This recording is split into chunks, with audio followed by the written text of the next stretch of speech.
लेकिन आज वर्तमान की स्थितियां कुछ ऐसी बन गई है कि प्रभावना की जगह अप्रभावना ज़्यादा हो रही है।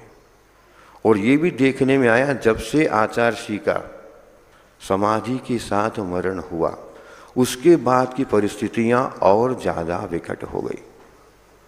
प्रभावना की जगह अप्रभावना ज़्यादा हो गई।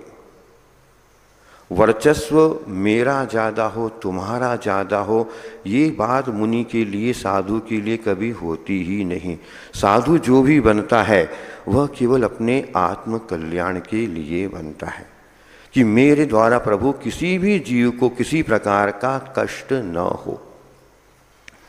अब वो इस तरह से वर्तमान में श्रावक भी इसमें इन्वॉल्व होकर के और मुनियों के बारे में भी अपनी राय व्यक्त कर रहे हैं।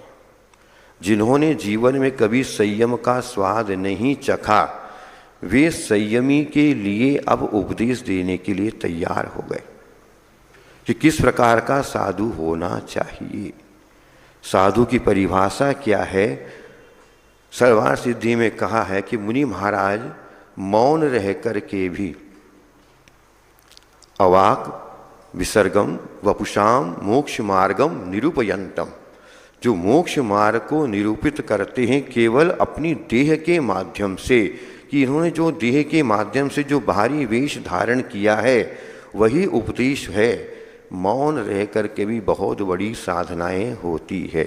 यहाँ तक प्रश्न उठा दिया कि वर्तमान में जो आचार्य महाराज हैं उन्होंने आपके लिए किया क्या, क्या दिया समाज को।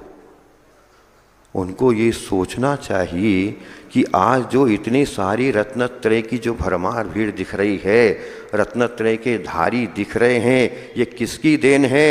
ये दोनों आचार्य महाराज की देन है, जो युवा पीढ़ी को सबके सामने ला करके युवा अवस्था में, प्राय बोलते लोग ये कुछ बोलते नहीं, मौन है, इन्होंने जीवन में कुछ किया नहीं। ध्यान रखना, पद उसी को मिलता है जिसने जीवन पर्यंत अनुशासन के साथ रह करके गुरु की आज्ञा का हमेशा पालन किया। कभी भी नज़र उठा करके उन्होंने नहीं देखा।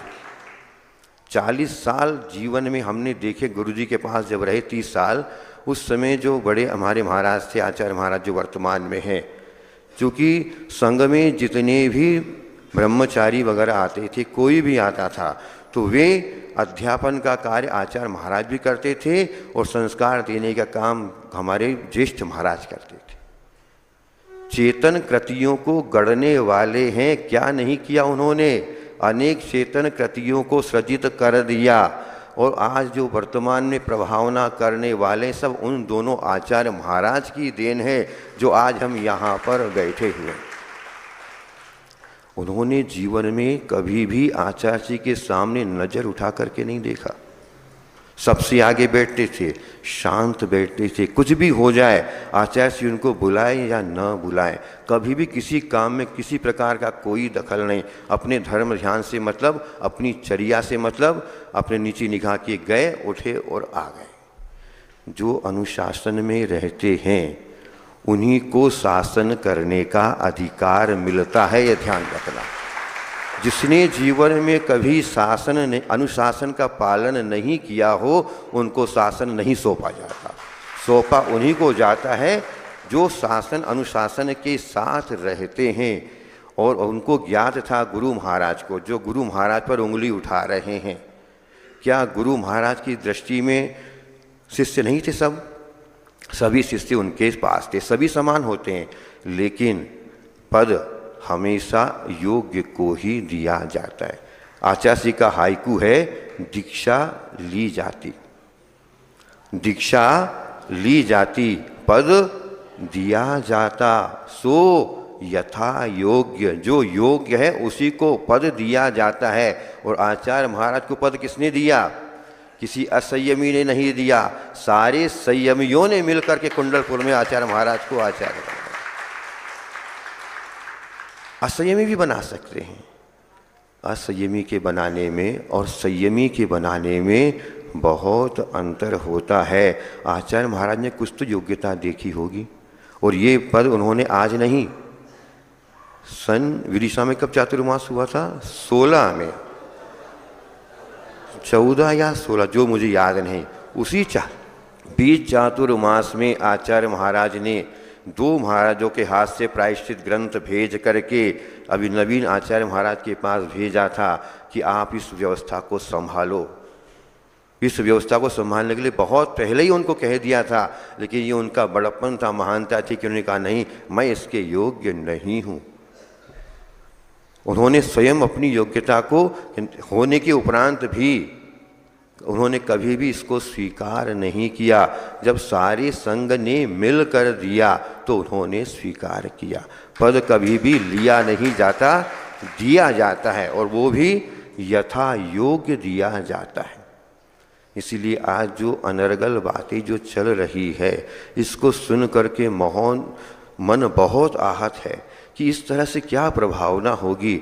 चिरकाल हमको प्रवर्जित होकर के हो गए, उसके बाद भी अगर हमारी कसाय मंद नहीं होती तो उस मुनि पद का कोई मतलब नहीं। मुनि बनने का मतलब ही इतना है कि धीरे धीरे अपनी काय और कषाय दोनों क्रश होती जाए। क्रश करना ही हमारा मुख्य उद्देश्य है। किसी प्रकार से आज जो अप्रभावना हो रही है, इसमें कारण कौन? सबसे अच्छा होता है मौन।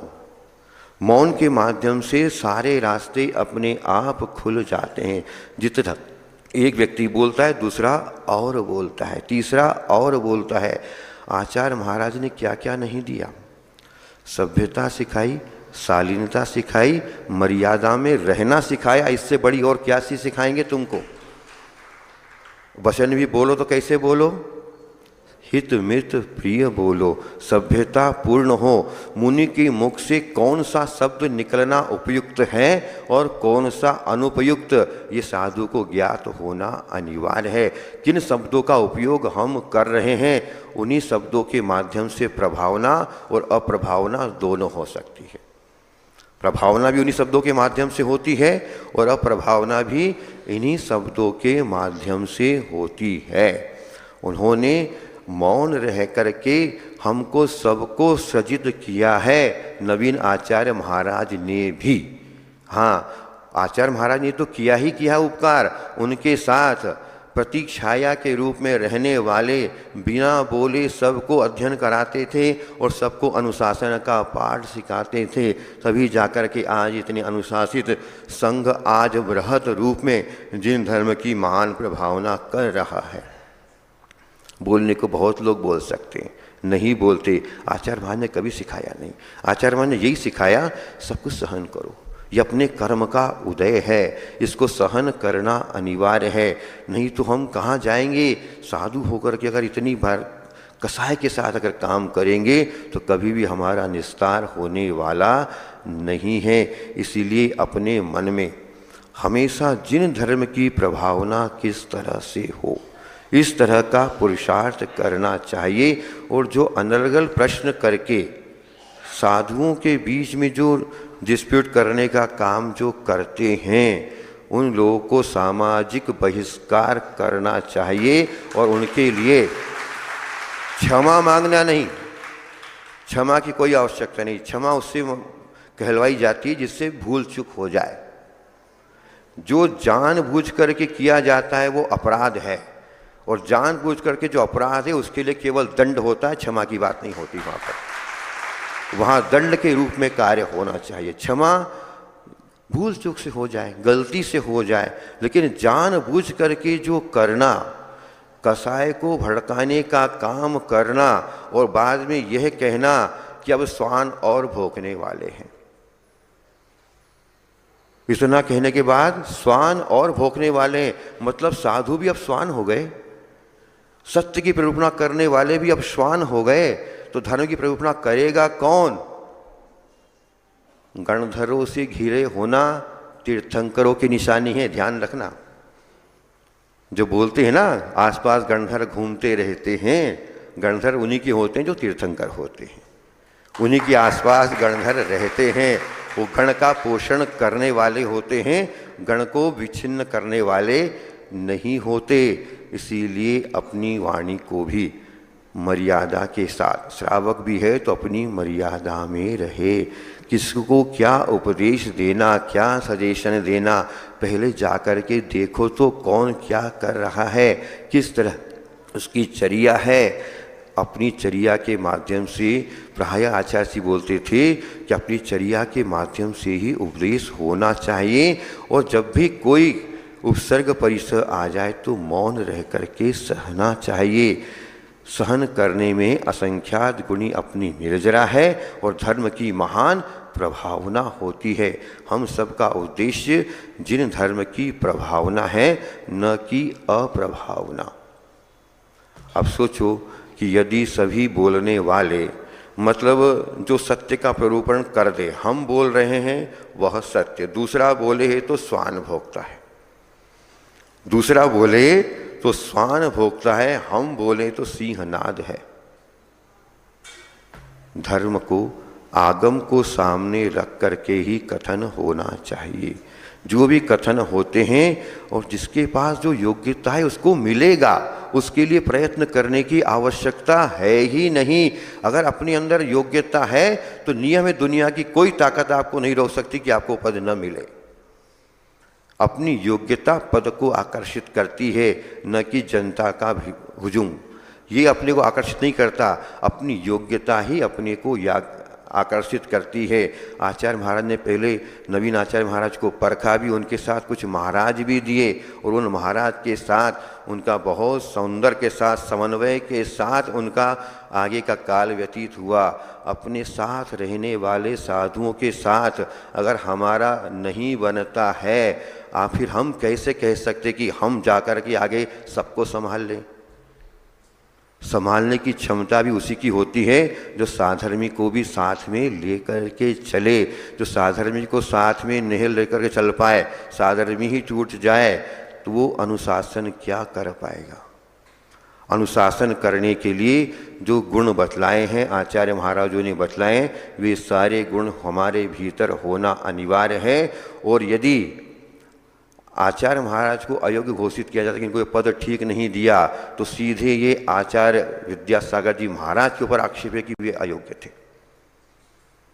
उनकी योग्यता जग जाहिर है, विश्व प्रसिद्ध हैं वे, सारा विश्व उनके चरणों में दौड़ता है। अच्छे अच्छे व्यक्तित्व उनसे सलाह पाने के लिए लालायित रहे हैं। उन्होंने जीवन में आज तक किसी के लिए कुछ नहीं बोला।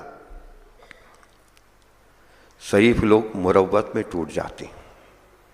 जरा सा हो नरम लहजा, जरा सा हो नरम लहजा, जरा सा अपनापन, शरीफ लोग मुरव्वत में टूट जाते हैं। मुरव्वत मतलब ठीक है, चलने दो, ये भी है, करने दो, यही कह करके क्या हुआ, शरीफ लोगों के ऊपर आपत्ति तभी आती है। इसलिए जो वर्तमान में बारूद के ढेर लगा रहे हैं उनको सोचना चाहिए अब ये ढेर लगाना बंद करे, क्योंकि इसके माध्यम से जो अग्नि प्रज्वलित होगी उससे कभी भी जिन धर्म की प्रभावना नहीं हो सकती।